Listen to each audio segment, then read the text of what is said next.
Chapter 17, A New Vision for Shirmax. After coming out of bankruptcy protection, as part of the process of rebuilding Shirmax, we began to develop a new vision for building a much bigger business and for creating a powerful new organization that could expand successfully anywhere in the world, with or without me at the helm. By the spring of 1996, I and all of the Shirmax management team had that objective clearly set out in our minds, and we became totally preoccupied with and driven to achieve that end result. We were all operating from a vision to create an organization that would stand out above all others. I should explain why I have added with or without me at the helm. I had always been the driving force for growing the company and for taking risks, and our people were pleased to accept the challenges and follow me. They were ambitious and they shared my vision for exploring all possible avenues to grow. Now we were capitalizing on our vision. All of our business concepts were reaching their potential, and we were having great success in satisfying our customers and building profitable sales.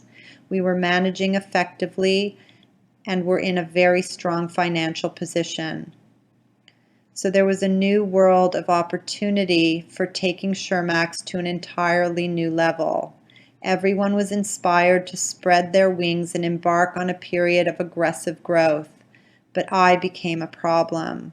I was beginning to hold the organization back. My goal had been to build an organization that was so effective it would be capable of operating new businesses in both Canadian and international markets. And now that our goal could be realized, I was saying no. I did not want to be responsible for taking the company to the next level. I had reached a stage in my life where I was not willing to take on additional responsibility or assume additional risk. In all my years at Shirmax, there had never been a difference between my personal vision and my vision for the business, but now the two visions were in conflict and something had to give. I had to get out of the way and free up the company to pursue its full potential. That left me with two options: either merge with another company or sell Shirmax outright. Vision. I have used the term vision many times in this discussion. Let me digress once again and explain how and why the whole concept of vision plays a very important role in the way I manage my life. When I say that I have a vision for or of something, I mean simply that I can see or visualize it in my consciousness, in my mind's eye, and it becomes real for me. There is a formula relating to vision that I consider to be a formula for the way things work. I call it one of the laws of the universe. The formula is: I can create anything I have a vision for, the courage to declare, and the willingness to stay responsible for. The formula also has a corollary. I cannot create what I do not have a vision for. I can create anything I have a vision for is anything I can see or visualize in my consciousness or in my mind's eye. The courage to declare is the courage to make my vision public, putting it out into the universe as a commitment. The willingness to stay responsible for is staying responsible for the outcome and not quitting, despite the fact that the universe will always find ways to throw obstacles in my way. One of the best examples of the power of this formula occurred on May 25, 1961, when President Kennedy declared that the United States would put a man on the moon within 10 years. He had the vision, he declared it to the world, and he stayed responsible for the outcome. He did everything consistent with making it happen, despite the fact that when he made his declaration, there was no evidence that man could ever go to the moon. The United States put a man on the moon in fewer than 10 years. Miracles can result from a vision. As for the corollary, I cannot create what I do not have a vision for. I can create only to my vision. I cannot create to another person's vision, and another person cannot create to my vision. We can create only to our own vision. Most people have difficulty with this concept. After all, when we make a request of someone, we expect a specific outcome, and we are always surprised when it doesn't happen. Invariably, we don't get the results because we haven't done a good enough job sharing our vision. I had an experience at Shirmax that clearly illustrates this.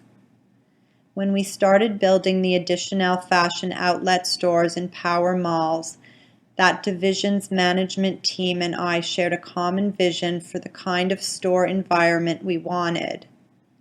We built a model store in Toronto according to that vision, and all of us went to the store opening to approve the concept before we built any more stores. Everyone was thrilled with the new model, and we gave it our stamp of approval. The team went back to Montreal while I stayed in Toronto to visit some of the newest power malls to check the latest trends. During that tour, I saw that a shift was taking place. Power malls were changing from being primarily outlet malls to complexes for a different kind of retailing, not discount stores, but lower cost and higher value retailing. As a result of that visit, my vision for additional fashion outlet changed, and I came up with a different concept for what our business should be and a vision for an entirely different environment for our stores. Consequently, for me, the model store we had just built, loved, and approved was no longer appropriate. At the management meeting the following Monday, I opened the meeting with the statement, "That store we all loved and approved last week is all wrong. It needs to be something very different." You can imagine the reaction. Everyone looked at me as if I had lost my mind. As much as I tried to explain my new vision to them, they just couldn't get it. At first, I was very disappointed that they could not see what was so obvious to me, but after I got past my irritation, I realized that they had not seen what I had seen and so could not conceptualize what I was talking about. I was asking them to execute a new vision that was not their own. They could not do that. They could not design and develop a store concept according to my vision. So I arranged for the entire team to go back to Toronto, and I met them there. I took them, two at a time, to the complexes I had visited and showed them what I had seen, exposing them to the same conditions and allowing them to have the same experience that had triggered my new vision.